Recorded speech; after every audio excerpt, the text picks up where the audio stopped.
Capítulo 1. Vamos a leer 20 versículos de este capítulo y vamos a meditar en la palabra del Señor.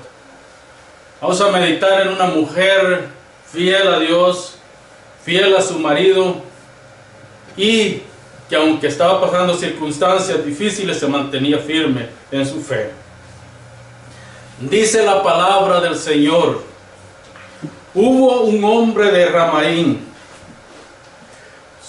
sufita, de los montes de Efraín, que se llamaba Elcana, hijo de Jeroboam, hijo de Eliú, hijo de Tuo, hijo de Suf, Efrateo. Tenía dos mujeres.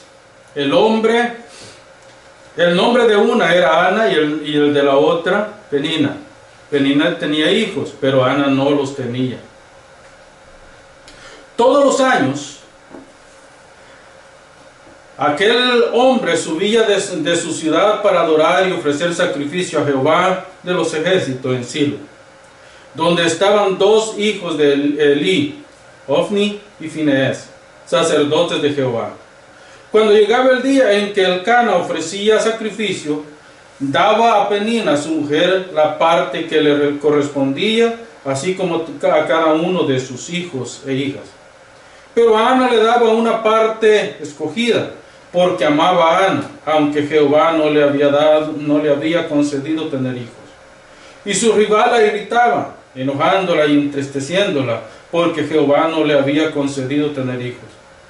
Así hacía cada año, cuando subía a la casa de Jehová. La irritaba así, por lo cual Ana lloraba y no comía. Y Elcana, su marido, le decía: Ana, ¿por qué lloras? ¿Por qué no comes? ¿Y por qué está afligido tu corazón? ¿No te soy yo mejor que 10 hijos? Después de comer y de beber en Silo, Ana se levantó, y mientras el sacerdote Elí estaba sentado en una silla junto a un pilar del templo de Jehová, ella, con amargura de alma, oró a Jehová y lloró desconsoladamente, e hizo voto diciendo: Jehová de los ejércitos, si te dignas mirar a la aflicción de tu sierva, te acuerdas de mí y no te olvidas de tu sierva, sino que das a tu sierva un hijo varón, yo lo dedicaré a Jehová todos los días de su vida, y no pasará navaja por su cabeza. Mientras ella oraba largamente delante de Jehová, Elí observaba sus labios, pero Ana oraba en silencio y solamente se movían sus labios, su voz no se oía, por lo que Elí la tuvo por ebria. Entonces le dijo Elí: ¿hasta cuándo estarás ebria? Digiere tu vino. Pero Ana le respondió: no, señor mío, soy una mujer atribulada de espíritu, no he bebido vino ni sidra, sino que he derramado mi alma delante de Jehová. No tengas a tu sierva por una mujer impía, porque solo por la magnitud de mis congojas y de mi aflicción he estado hablando hasta ahora. Ve en paz, y el Dios de Israel te otorgue la petición que le has hecho, le dijo Elí. Halle tu sierva gracia delante de tus ojos, respondió ella. Y se fue la mujer por su camino, comió y no estuvo más triste. Se levantaron de mañana, adoraron delante de Jehová y volvieron de regreso a casa en Ramá. Elcana se llegó a Ana, su mujer, y Jehová se acordó de ella. Aconteció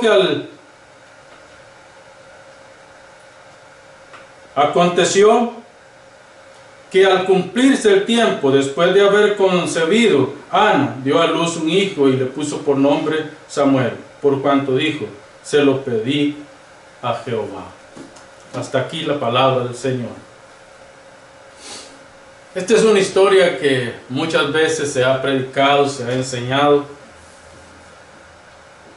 Tal vez no es mucho lo que voy a abonar en este día a lo que ya se ha dicho acerca de este pasaje, pero sí quiero marcar algunas cosas que son importantes en este pasaje, y me gustaría que me sigan, me gustaría que vayan conmigo en esta historia, para que juntos analicemos los versículos que hemos leído. Antes que nada, hermanos, debemos de decir que el favor de Dios siempre acompaña a su pueblo. No importa lo que esté pasando el pueblo, debe estar seguro que el favor de Dios siempre le acompaña, siempre va con él. Pero ¿qué es ese favor de Dios? El favor de Dios principalmente es su gracia. Una gracia abundante, una gracia que sobrepasa lo que nosotros podemos entender acerca de Dios. Necesitamos comprender que Dios nos ha atraído hacia sí por su gracia, y como Él nos ha atraído, nos sostiene y nos mantiene para que sigamos adelante. Hermanos, los que pertenecen a Dios, aunque por un tiempo vayan pasando dificultades, siempre van a tener la seguridad de que Él los sostiene, siempre van a tener esa seguridad de que Dios los consuela en medio del sufrimiento, de que Dios los mantiene firmes en medio del sufrimiento, de que Dios les da fortaleza cuando están pasando. Es que Dios tiene cuidado de ellos. Dios no solamente es nuestro Padre, Él es nuestro protector, es nuestro sustentador, como hemos venido viendo.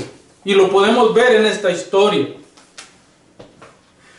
No importa el camino que tomemos, Dios siempre va a caminar con nosotros, Dios siempre va a ir con nosotros, porque somos su pueblo, porque Él nos ha escogido y Él nos ha llevado a entender lo que Él quiere que nosotros entendamos.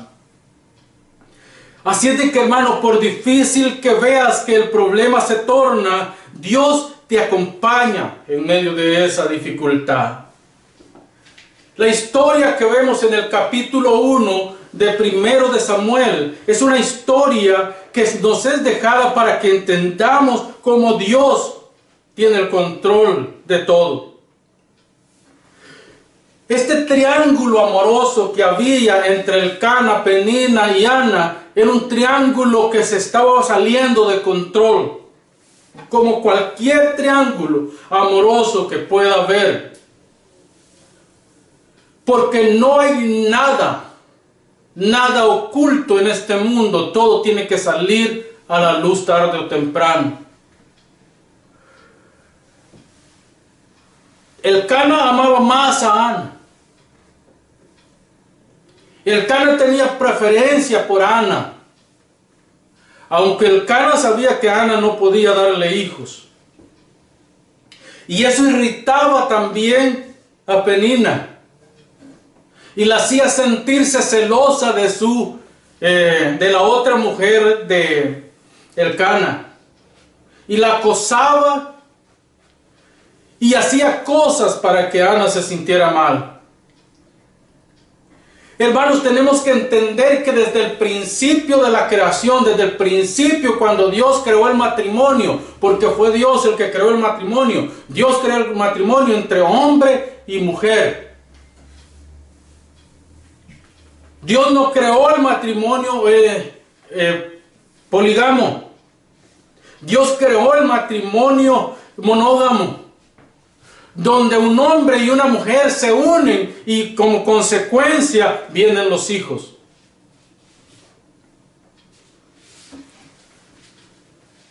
Hermanos, debemos de ver en esta historia y aprender de ella. Cómo nosotros podemos manejar prácticamente las relaciones. Los hijos son el fruto del matrimonio. Ana tiene razón de sentirse triste porque sabe que no puede procrear.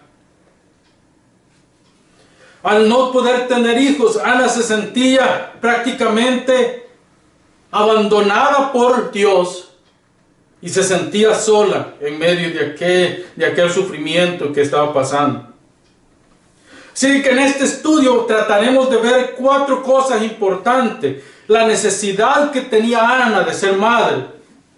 Por otro lado, vamos a ver la oración de Ana, una oración genuina que llega prácticamente delante del trono de Dios. Y vamos a ver también la fe que se ve en Ana. Y por último, la devoción que tenía Ana por su Dios. Es un complemento, es algo completo, es algo perfecto, ¿no es cierto? Lo que vemos en esta mujer. Para una mujer israelita era crucial tener hijos. Una de las razones muy posibles era que las mujeres israelitas sabían que de una de las mujeres de Israel iba a nacer el Mesías. Además de eso, debemos de ver que en Éxodo capítulo 23, verso 26, Dios le está dando promesa a Israel y le dice, en Israel no habrá mujer estéril. Entonces, cuando vemos a Ana que no puede dar a luz hijos, se puede observar desde el punto de vista espiritual que Ana está bajo la maldición de Dios al no poder tener hijos. Y no solamente se puede ver, sino que era así como lo veía Penina y era así como lo veía la mayoría de las mujeres de Jerusalén, o la mayoría de mujeres de Judá. Entonces esto atormentaba a Ana. La atormentaba porque ella era una grave necesidad la que había en ella de tener hijos. Ella se sentía abandonada por Dios, ella se sentía rechazada por Dios al no darle prole. Además de eso, ella sabía que mientras permaneciera sin poder tener hijos, ella estaba prácticamente imposibilitada de que de sus vientre naciera el Mesías. Hay cosas curiosas en el texto. Por ejemplo, el nombre Ana significa gracia o favor. Eso significa el nombre Ana. Y este nombre solo aparece 2 veces en la Biblia. Ana, la madre de Samuel, que estamos viendo acá en estos primeros 2 capítulos del libro de Primero de Samuel. Y luego Lucas.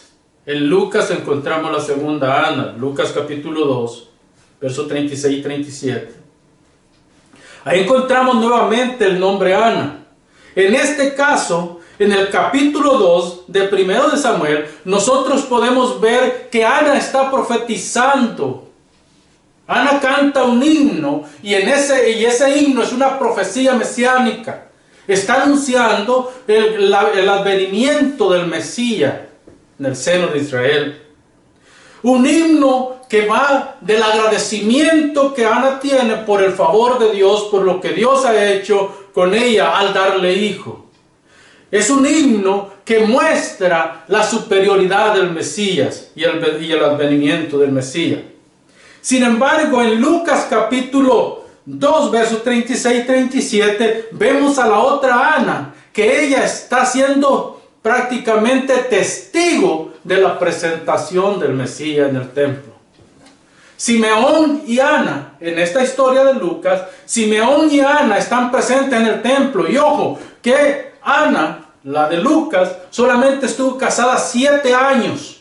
Esto es un dato muy importante. Ella estuvo casada 7 años y parece que enviudó a los 7 años de casada, y desde entonces Dios, a través de su espíritu, le dio profecía y le dijo que ella iba a presenciar el nacimiento del Mesías. Ella iba a presenciar, la presentación del Mesías en el templo.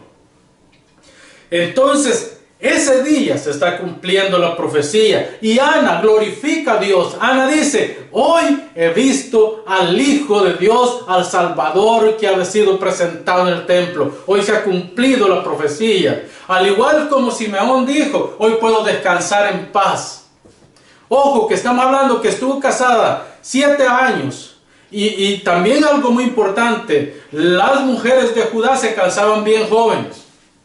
Entonces, supongamos que se casó a los 17 o 18 años, más 7 años, estamos hablando, si tuvo 18 años, estamos hablando que enviudó a los 25 años.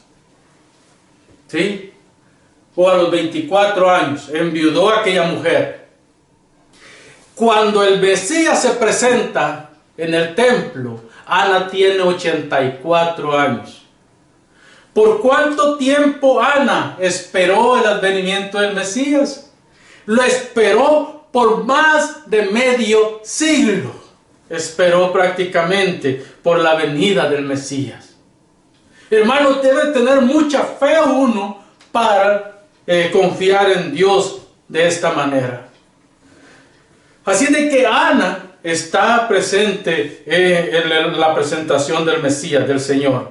Pero hay otro dato muy importante. Samuel, el hijo de Ana, el hijo por el cual Ana derramó su alma delante de Dios, es el mismo que ungió a David como rey, al rey David. En otras palabras, este mismo niño por el cual Ana oró incesantemente y derramó su vida delante de Dios, es el mismo que ungió al hijo de Isaí y a su vez al hijo de Jesús de Nazaret.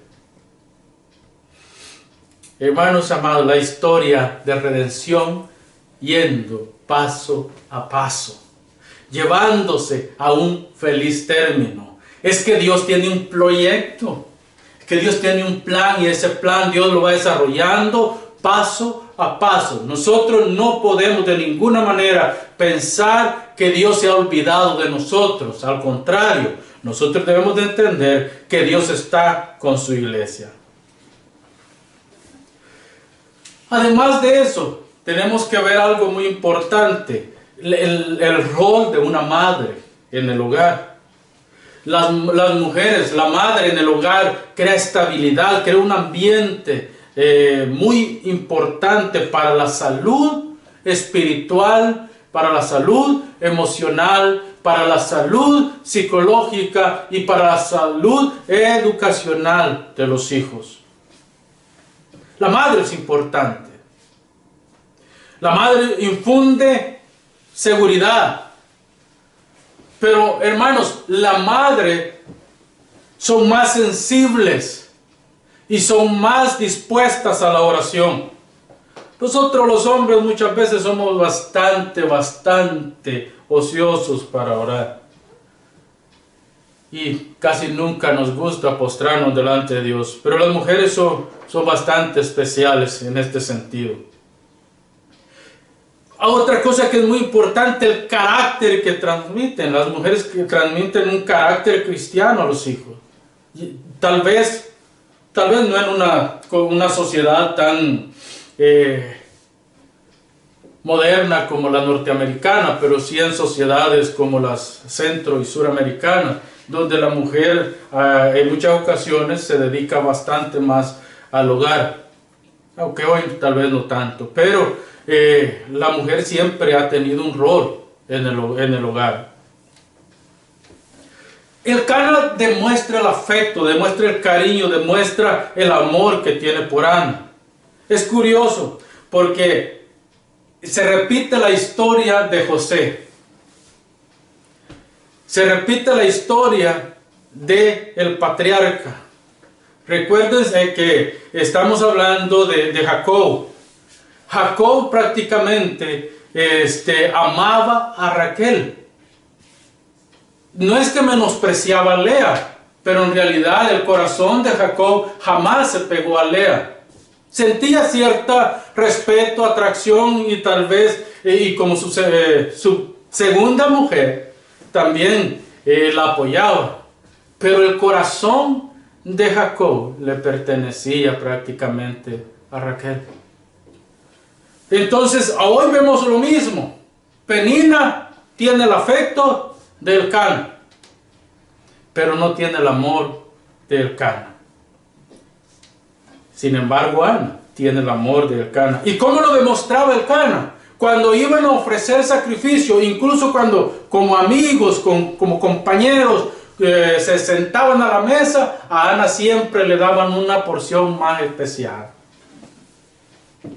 Con esto demostraba, y sin duda alguna que tal vez era una manera de hacer sentir a Ana más tranquila, hacerla sentir parte de aquello y aliviar un poco la frustración de no poderle darle hijos. Hermanos amados, el hogar con conflictos. Casi siempre los hijos se ven reflejados esos conflictos en los hijos. Un hogar que tiene muchos conflictos, los hijos son conflictivos también.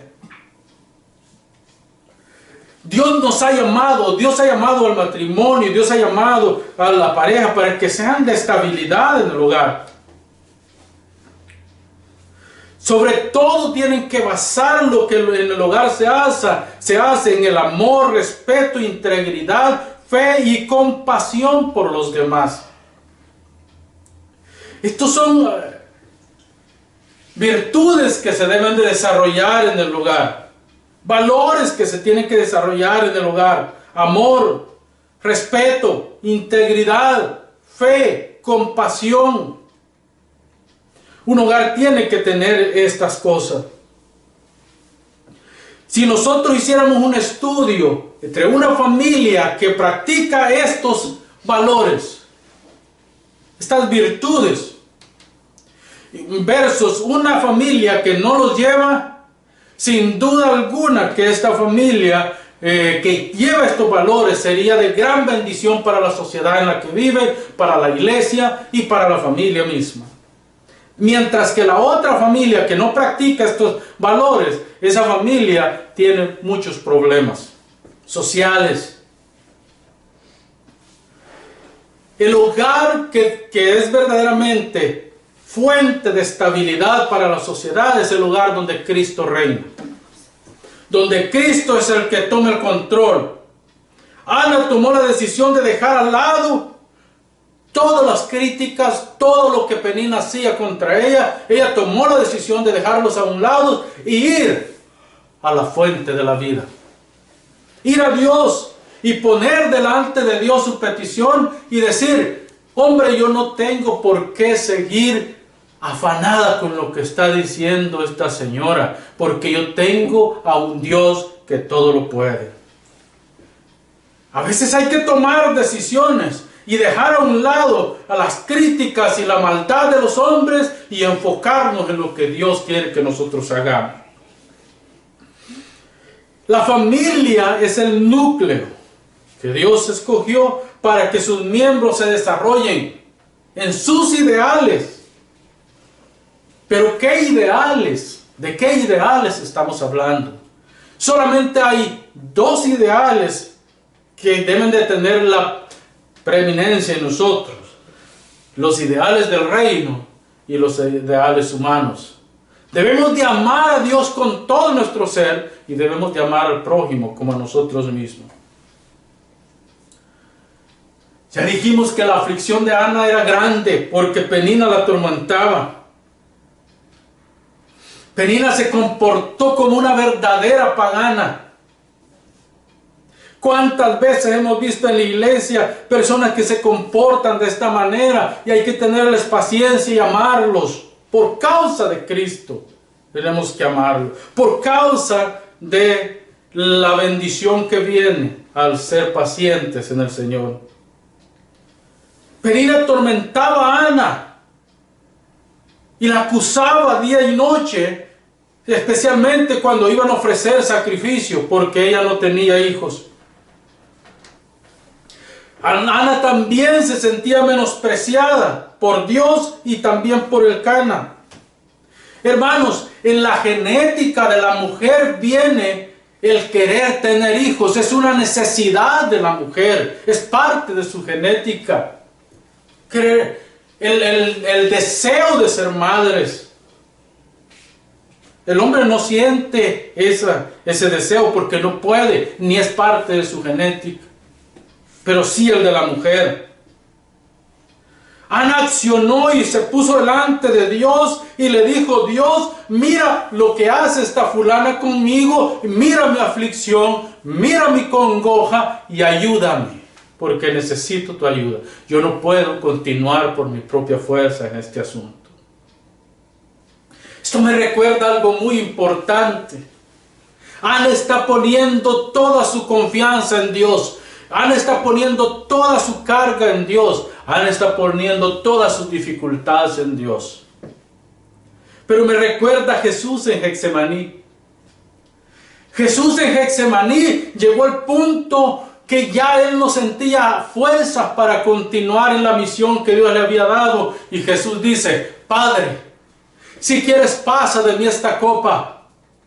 La oración de Jesús, hermanos, se puede comparar bastante con la oración de Ana, porque la oración de Ana está cargada de todo lo que necesita para salir adelante. La oración de Jesús está cargada de la verdadera voluntad que él tenía de hacer la obra de Dios. Jesús en Getsemaní nos da ejemplo. Ana ora incesantemente. La oración de Ana salió de lo más profundo de sus entrañas, de lo más profundo de su corazón, y Dios contestó su oración. Ana no solamente abrió su boca y su corazón a Dios, Ana abrió su ser completo delante de Dios. Aquí estoy, haz tu voluntad en mí. Y sea cual sea tu voluntad, estoy en tus manos. Por eso es que Ana, cuando recibe el favor de Dios, ella irrumpe en adoración a Dios, porque sabe que Dios le ha dado esa victoria. Recuerden esto: la oración jamás debe ser hecha pensando cambiar el designio de Dios. No, porque nadie puede cambiar el designio de Dios. Lo que Dios ha dicho que sucede, va a suceder, nos guste a nosotros o no nos guste. Lo que sí puede pasar en la oración es que Dios nos da paz, nos da esperanza, nos da consuelo. Y aquello gris, aquello negro, aquello que opaca nuestra felicidad, se torna en alegría, porque Dios nos consuela en medio de eso. Fíjese que Ana pidió un hijo. Eso fue lo que Ana pidió en su oración: dame un hijo. Y resulta que Dios le dio muchos hijos.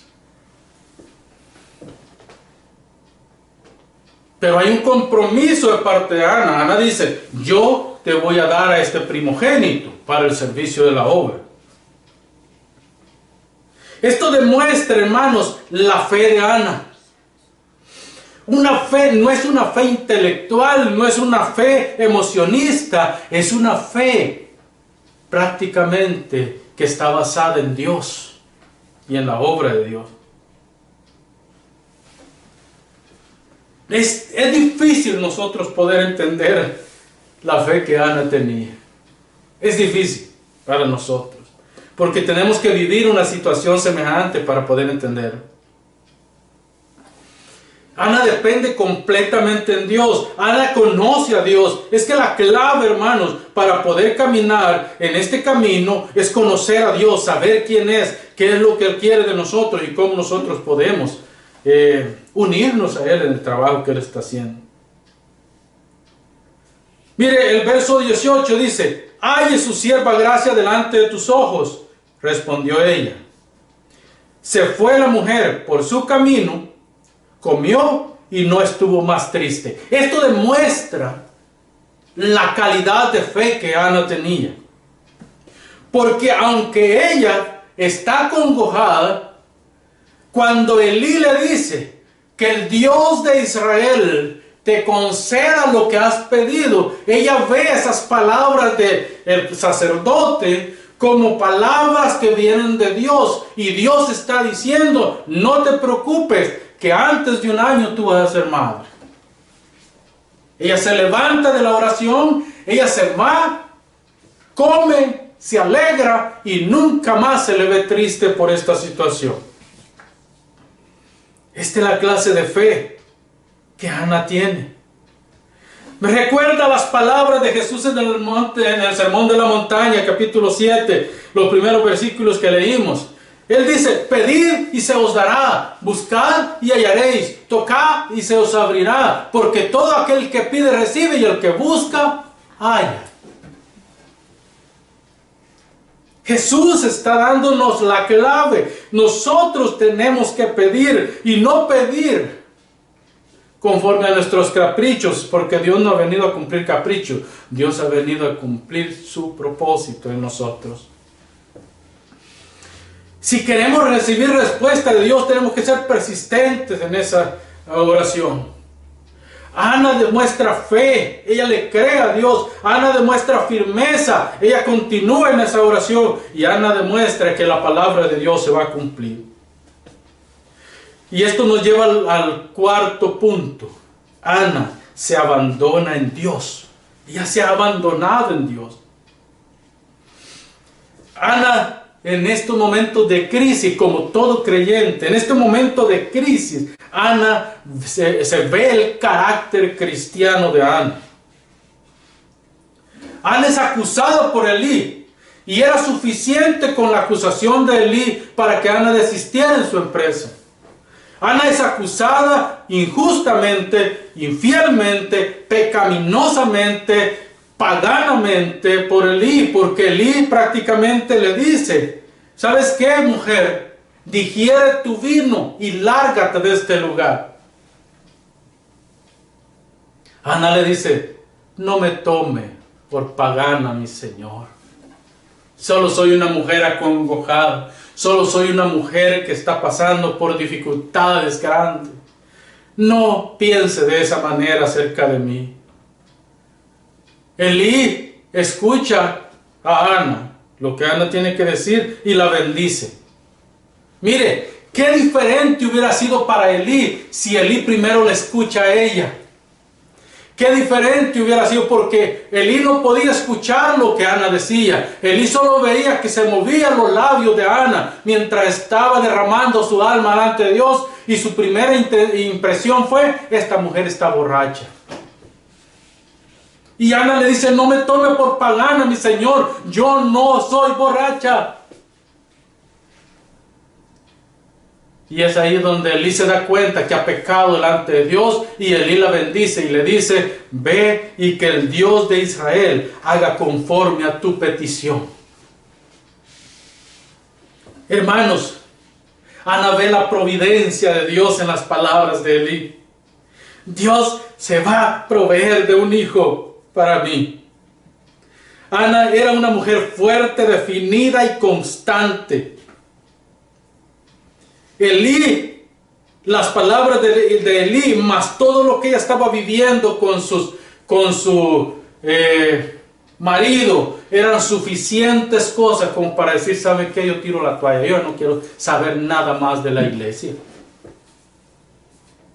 Si el pastor, que es el pastor, piensa así de mí, hasta aquí, yo ya no voy a seguir. Pero no, Ana no pensó de esa manera. Ana dijo: ¿sabes qué? Lo que Elí piense tiene sentido, pero no es lo que Dios está pensando. Así de que yo prefiero abandonarme en las manos de Dios antes que en las manos de los hombres. Define quién era. Hermano, Dios está en el control de todo.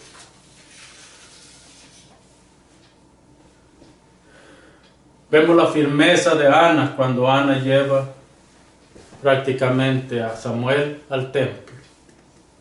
Cuando era tiempo ya de quitarle el pecho, de no darle más leche de su breast a Ana, Dios lo que hace Ana es lo lleva al templo, lo presenta delante de Dios.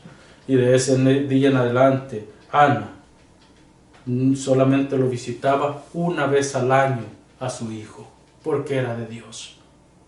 Interesante que el mismo Samuel, el último juez, el juez número 12 de Israel, porque después comienzan los reyes, este Samuel desarrolla 3 ministerios: sacerdote, profeta y rey. Los 3 ministerios los desarrolló Samuel. ¿A quién nos recuerda? A Jesucristo, ¿verdad? Jesucristo también es contado en la Biblia como rey, como sacerdote y el gran profeta que anunció Moisés. Hermanos, la palabra de Dios se cumple a perfección. Dios llevando su palabra a feliz término. Hay una pequeña historia, y con esta historia yo quiero concluir. Se cuenta de un señor, de una hermana, que por años había orado, 30 años, oiga bien, 30 años había orado por la conversión de su marido. Por 30 años. Se acercaba a una campaña evangelística en el pueblo y ella se comportó desde un mes antes bien con su marido, la atendía bien porque ella quería asistir a esa campaña. El marido era una de esas clases de personas dominantes que no permitía nada prácticamente a su esposa. Pero ella se portó bien porque quería ir a esa campaña donde venía un famoso evangelista.